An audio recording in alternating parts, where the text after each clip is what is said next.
अटल बिहारी वाजपेयी ने जब 1999 में उनकी सरकार बनी तो उन्होंने रोड नेट इंफ्रास्ट्रक्चर पर, रेलवे इंफ्रास्ट्रक्चर पर, भारत के सारे इंफ्रास्ट्रक्चर पर काम किया। उसका परिणाम हुआ कि जो कंपनियां डूब गई थी, टाटा का स्टील प्लांट डूबने के कगार पर था, बोकारो स्टील प्लांट बंद हो गया था, राउरकेला स्टील प्लांट बंद हो गया था, भिलाई का स्टील प्लांट बंद हो गया था, एचईसी हटिया जो अपने टाइप का अकेला संस्थान है वो बंद हो चुका था। ये सारे संस्थान उभरे। जो SC ST वोट कभी कांग्रेस का वोट बैंक हुआ करता था, मोदी गवर्नमेंट ने सबसे पहले घर किसका बनवाया?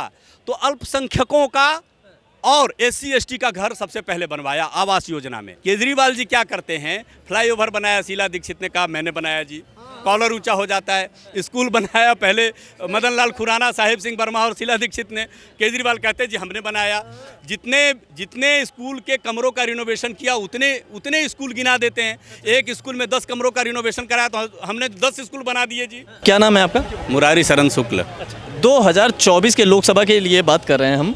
2024 का लोकसभा चुनाव बहुत कम समय रह गया है। केजरीवाल अपनी दावेदारी पेश कर रहे हैं, नीतीश कुमार अपनी दावेदारी पेश कर रहे हैं, हर कोई अपनी दावेदारी पेश करने के अलावा क्या लगता है आपको, क्या देश का माहौल कुछ बनेगा या जैसा चल रहा है वैसा ही रहेगा? देश का माहौल बना हुआ है और देश का माहौल बना हुआ नहीं रहता तो क्लियर मैंडेट जनता 2 बार लगातार नहीं देती। 2 बार लगातार नॉन कांग्रेस पार्टी को कभी मैंडेट मिला ही नहीं था देश के इतिहास में। पहली बार पूर्ण बहुमत की सरकार, कंप्लीट बहुमत लेकर भाजपा आई थी। और अगर देश का माहौल बना हुआ नहीं रहता तो दोबारा रिपीट नहीं होती, उससे ज़्यादा सीटें लेकर नहीं आती। तो इस बार इससे भी ज़्यादा सीटें लेकर आने वाली है, क्योंकि राम भारत के हर एक व्यक्ति के हृदय में बसता है। राम जन्मभूमि के आंदोलन में जब आडवाणी जी रथ यात्रा लेकर गए तब उनकी सीटें 2 थी। राम जन्मभूमि में गिरफ्तारी जब उनकी हुई, लालू प्रसाद ने गिरफ्तारी की, तो भाजपा को अगले चुनाव में 89 सीट्स आई और उसके बाद के चुनाव में 189 सीट्स आई। तो भाजपा का जो सीटों का ग्राफ बढ़ा है वो राम जन्मभूमि आंदोलन के कारण से बढ़ा है और भाजपा अब जाकर पूर्ण बहुमत में आई है। अब तो इस सरकार के रहते राम जन्मभूमि पर फैसला सुप्रीम कोर्ट का आया, सुप्रीम कोर्ट के फैसले से ट्रस्ट बना, अब मंदिर बन रहा है और मंदिर में प्राण प्रतिष्ठा होने वाली है। दिसंबर से दर्शन शुरू हो जाएगा तो राम जन्मभूमि में दर्शन शुरू होते ही भाजपा का कम से कम 10% वोट बैंक बढ़ेगा। और इसीलिए ये जो सीटें अभी 303 थी ये 400 के पार जाएगी। इसलिए माहौल बदलने की कल्पना कोई ना करे, भुलावे में ना रहे। और मैं इसलिए उमर अब्दुल्ला को कोट करता हूँ। उमर अब्दुल्ला ने साफ साफ कहा था 2014 के चुनाव के परिणामों के बाद कि 2024 के बाद ही कोई सत्ता की बात सोचे, 2024 तक तो भाजपा आएगी। ये मैं नहीं कह रहा हूँ, ये उमर अब्दुल्ला ने कहा था। उमर अब्दुल्ला ने जम्मू कश्मीर में बैठे बैठे देश को सेंस कर लिया, देश के माहौल को। ये सेंस दूसरों को क्यों नहीं आ रहा है, ये बात समझने की है। आज मैं बताता हूँ राजनीति से और मजहब की सियासत से अलग हटकर बताता हूँ आपको। पूरी दुनिया में रोड नेटवर्क एंड इंफ्रास्ट्रक्चर पर जो सबसे काम किया ज़्यादा वो रूजवेल्ट ने किया अमेरिका में। उस समय अमेरिका की इकोनॉमी स्लो डाउन में जा रही थी, अर्थव्यवस्था डूबती जा रही थी। रूजवेल्ट ने जो काम किया उससे अमेरिकन इकोनॉमी बूम कर गया। American economy world super power बन के उभरा। सेम काम रिपीट किया अटल बिहारी वाजपेयी ने जब 1999 में उनकी सरकार बनी तो उन्होंने रोड नेट इंफ्रास्ट्रक्चर पर, रेलवे इंफ्रास्ट्रक्चर पर, भारत के सारे इंफ्रास्ट्रक्चर पर काम किया। उसका परिणाम हुआ कि जो कंपनियां डूब गई थी, टाटा का स्टील प्लांट डूबने के कगार पर था, बोकारो स्टील प्लांट बंद हो गया था, राउरकेला स्टील प्लांट बंद हो गया था, भिलाई का स्टील प्लांट बंद हो गया था, एचईसी हटिया जो अपने टाइप का अकेला संस्थान है वो बंद हो चुका था। ये सारे संस्थान उभरे, शुरू हुए और नवरत्न कंपनियों में शामिल हुए। आज नवरत्न स्टेटस उन कंपनियों को मिला हुआ है। इंफ्रास्ट्रक्चर पर काम करने से आने वाले 7 साल, 8 साल, 10 साल में देश की किसी भी देश की अर्थव्यवस्था बढ़ती है। अभी नितिन गडकरी ने जो रोड पर काम किया है देश में, इतना ज़्यादा रोड का निर्माण 9 साल के अंदर दुनिया के इतिहास में किसी देश में नहीं हुआ है। तो दुनिया की अर्थव्यवस्था डूब रही है, किंतु ऐसे समय में भारत की इकोनॉमी बूम कर रही है। भारत की इकोनॉमी यानी भारत का जो शेयर मार्केट है वो 63,000 पर अभी ट्रेड कर रहा है और भारत दुनिया की 5वीं बड़ी अर्थव्यवस्था बना है।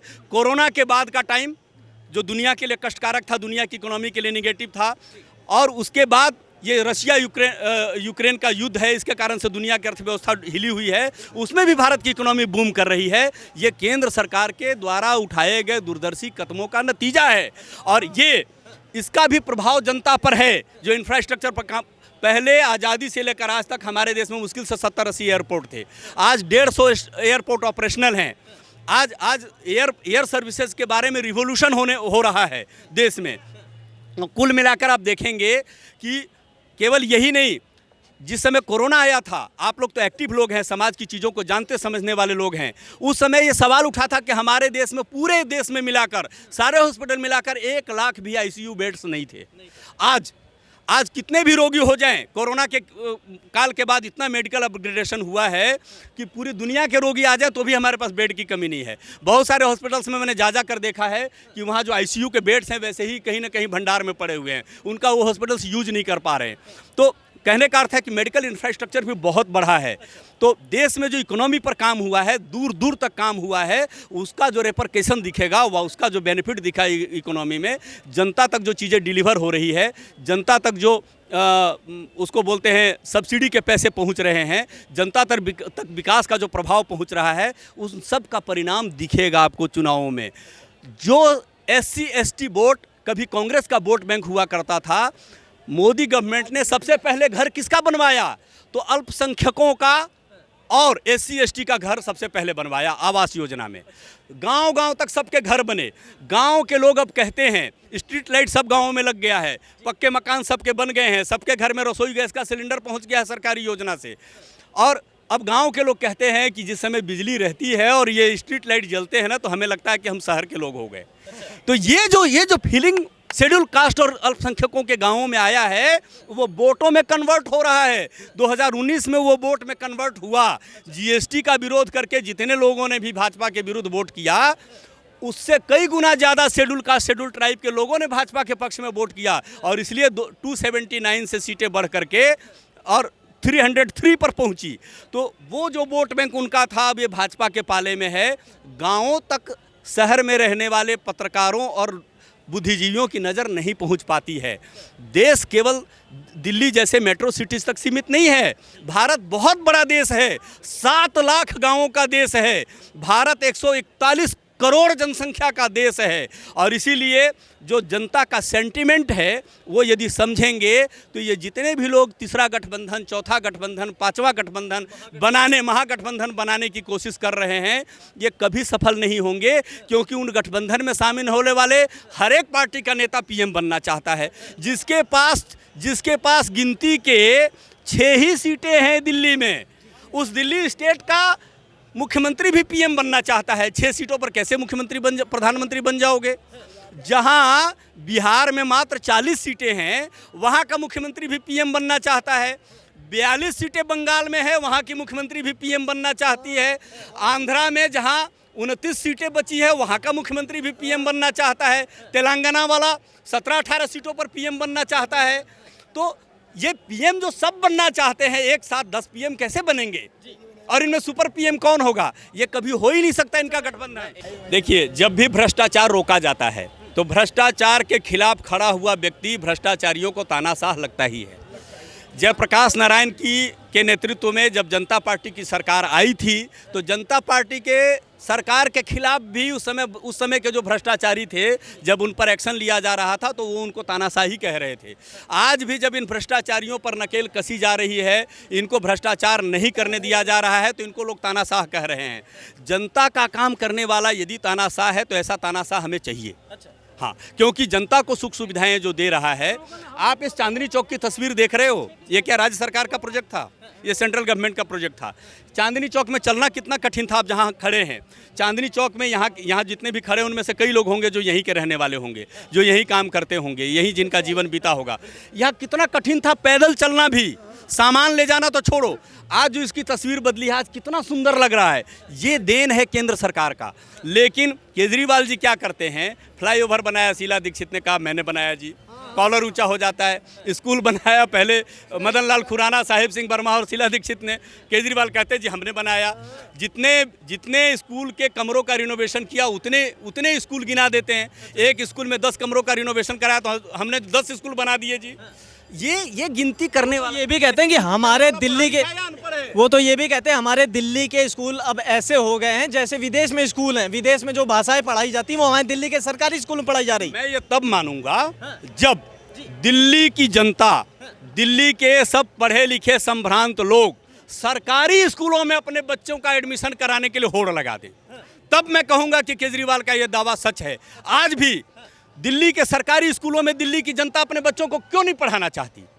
संभ्रांत परिवारों के लोग सरकारी स्कूलों में क्यों नहीं बच्चों को भेजना चाहते? क्योंकि वहाँ वातावरण अच्छा नहीं है। वो ठीक करने में केजरीवाल सफल नहीं हुए। आज इन्हीं केजरीवाल सरकार के मंत्रियों के द्वारा स्कूलों के बगल में शराब की दुकानें खुलवाई गई कई स्थानों पर। स्कूलों के एक निश्चित दूरी के अंदर शराब की दुकानें नहीं खोली जा सकती, ये कानून है। आप कानून से ऊपर हो। आप विधानसभा में विधेयक पास करते हो, पूर्ण राज्य का दर्जा दिल्ली को प्राप्त नहीं है। दिल्ली विधानसभा में पास करके आप केंद्र को भेजते हो और डिक्टेट करते हो कि इस बिल पर आप क्लियरेंस दो, इस बिल को आप पारित करो।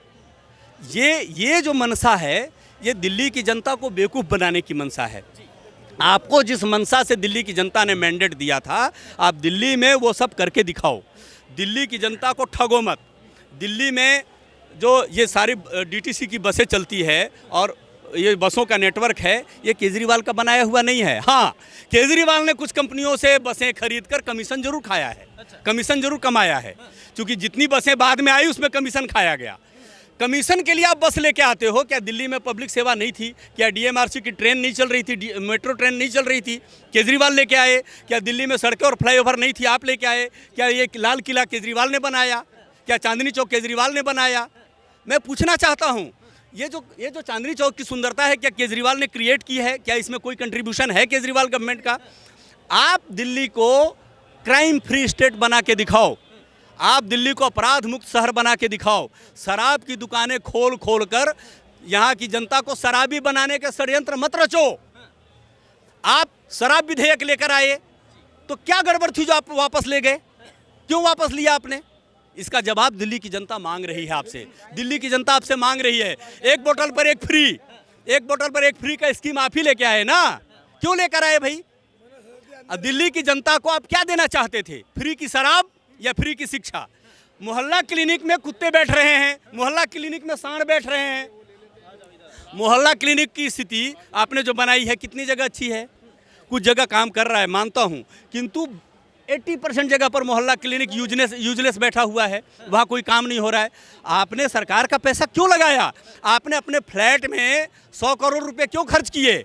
आप तो बच्चों के सिर पे कसम हाथ रख के कहते थे मैं सैलरी नहीं लूँगा। आपने सैलरी 20 बार बढ़ाई। सरकार मुख्यमंत्री बनते ही 20 बार बढ़ाया आपने अपनी सैलरी विधेयक ला करके। क्यों? आप कहते थे कि मैं गाड़ी नहीं लूँगा, एक मिनट, आप कहते थे कि गाड़ी नहीं लूँगा, फ्लैट नहीं लूँगा। आपने डुप्लेक्स फ्लैट लिया, 2-2 फ्लैट लिया, आपने सारी सुविधाएं ली, सारी सुरक्षा ली। क्यों भाई? आप अगर पब्लिक सर्वेंट बनने वाले थे, मुख्यमंत्री बनने वाले, तो आपको पता था कि आपको सुविधाएं मिलेंगी, आपको सरकार देती है। तो आपने उस सत्य से मुख मोड़ कर जनता को बरगलाने का प्रयास क्यों किया? जब ये सुविधा लेना ही था तो झूठ क्यों बोला?